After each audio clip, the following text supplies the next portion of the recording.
christiangeekcentral.com. Do you like games? I like games too. I like games too. Hey, I'm Peter Franson from christiangeekcentral.com and Spirit Blade Productions.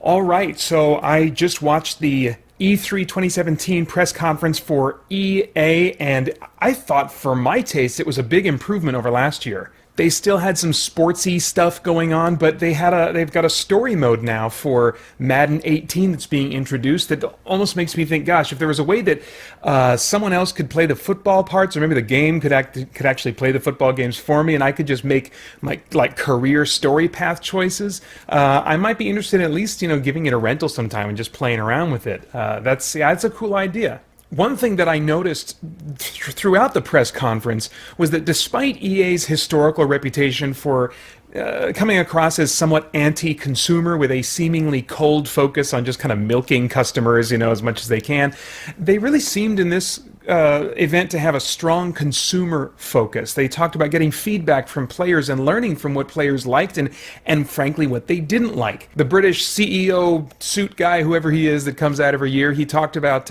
specifically regarding Star Wars Battlefront 1 getting both positive and constructive feedback, and he just kind of said it as an aside, that's a euphemism for not as positive. And so I felt like that was just kind of a nice moment of transparency. And I felt like those little moments of increased transparency were found from a number of the presenters throughout the entire press conference. People in marketing and advertising study humans and study their audience, study what they're going to respond to, what they're like, what their values are. And so I always like to pay attention to kind of like the marketing language of these kinds of things to see what it reveals about either where we collectively are or where these publishers kind of think we are or what they think we value. And one of the presenters said in passing, games connect us. And I thought that was really interesting. And I wondered, is that really true? Do we just kind of like the idea of being connected in theory? I think we do. But what we see more often, is connection via superficial means and on a superficial level. As social media has grown and all the different ways that we can connect with each other has only diversified, I feel like at the same time it's gotten pretty shallow. That's one of the reasons that an item on my wish list video was for developers to create games that have couch co-op in mind, so that we can encourage not just online play where you're certainly interacting, you're certainly having friendships, but it's not the same as like inviting someone into your home and being a host to them and letting them kind of invade your living space and just kind of be with you in your space. The Bible teaches that in particular as Christians we shouldn't neglect meeting together, and the context there is more in terms of I think community worship, but it's also the community experience of just living life together as believers. And elsewhere the Bible values hospitality as a virtue that we should be practiced in. So I don't think we want to relax too much about how connected we are these days.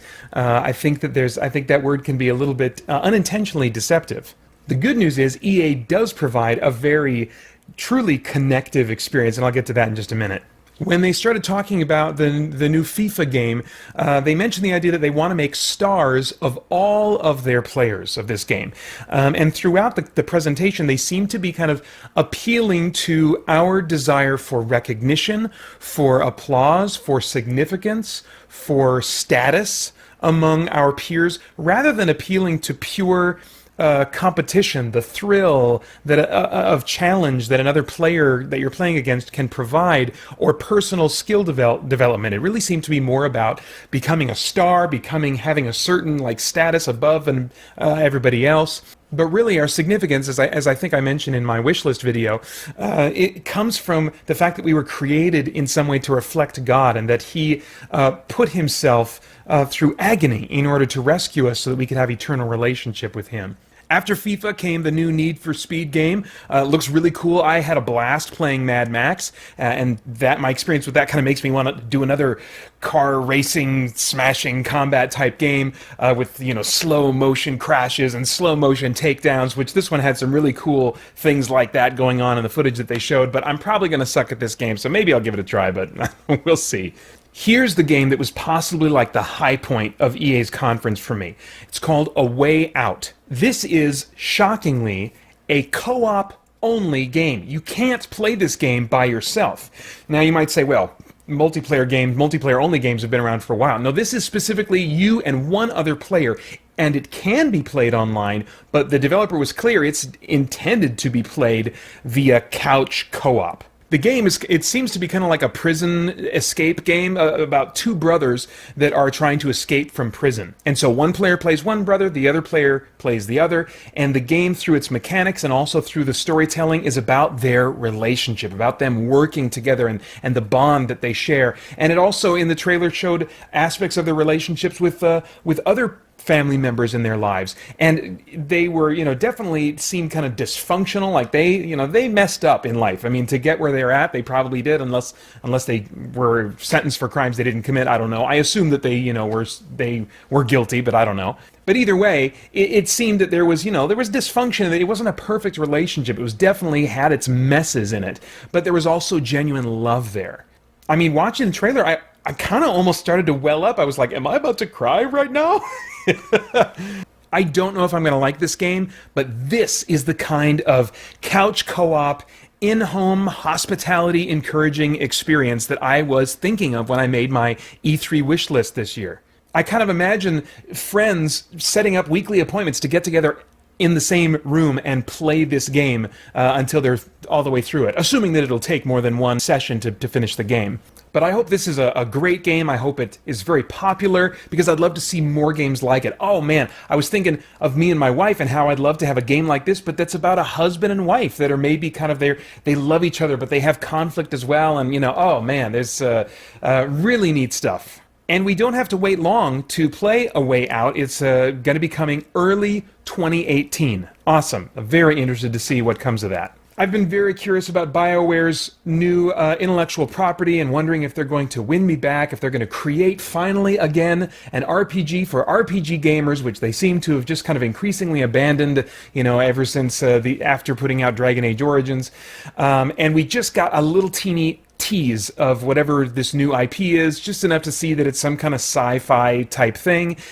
They said to wait for Microsoft's conference to get a whole bunch more details about the game. So I guess that's what I'm going to do. The promotion for NBA Live 18 really emphasized the player being the one. You are the one.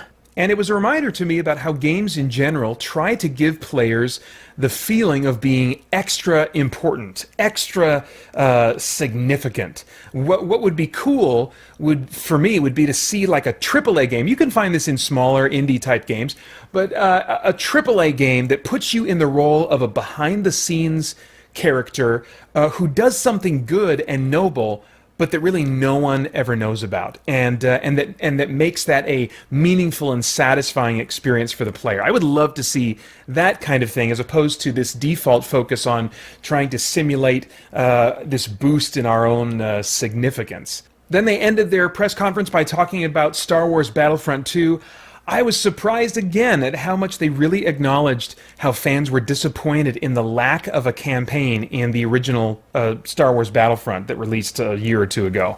The game also includes a couch co-op in the form of a skirmish mode, which I thought, hey, great, another couch co-op opportunity. The gameplay footage, was really cool looking. Like, they had some footage that was taking place on whatever that planet is that Queen Amidala rules over, from episode 1 of Star Wars.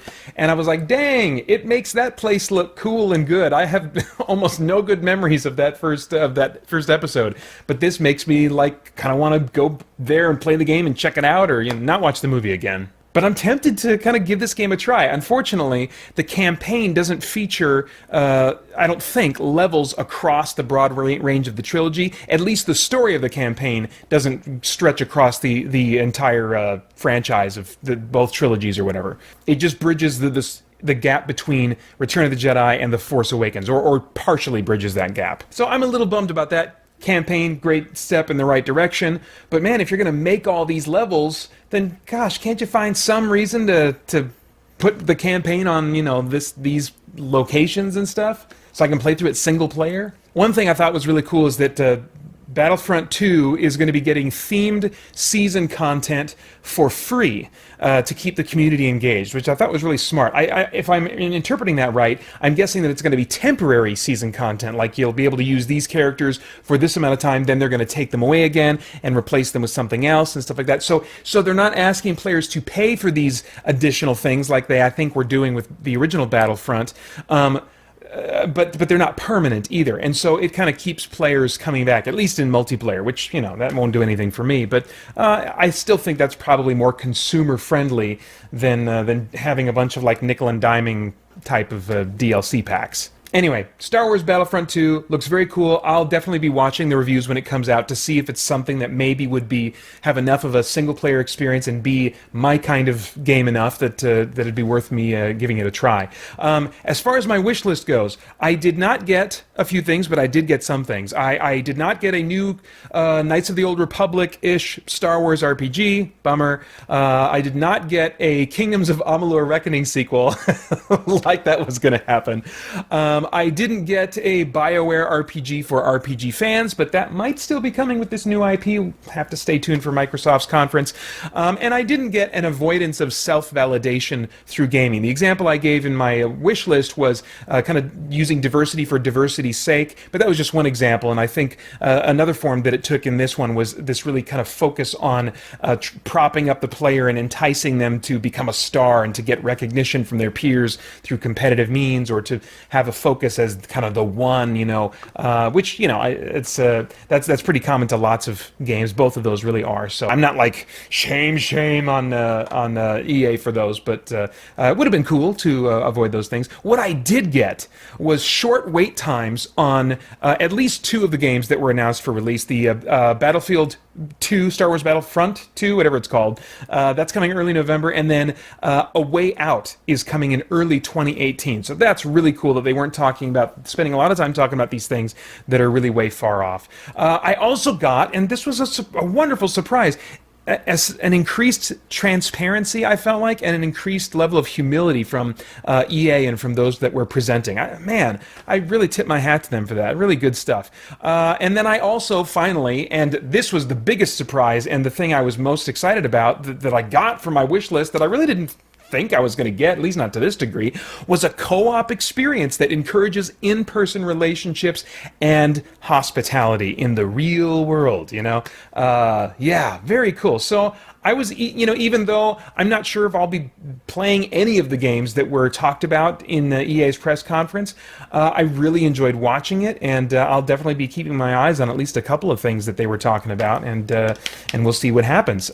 Stay tuned for my reactions to the Bethesda and Microsoft press conferences coming up next, probably tomorrow sometime, or maybe Monday is when I'll get those up, and then more reactions to other press conferences and announcements throughout the week after that. Mark your calendar for my next video game live stream where I'll burn through my backlog of video games and just kind of hang out with you guys and talk about whatever. That's Friday, June 23rd from 4 p.m. to 10 p.m. Pacific. And then in the meantime, of course, I'd love it if you join us over at christiangeekcentral.com as we continue to geek out and seek the truth.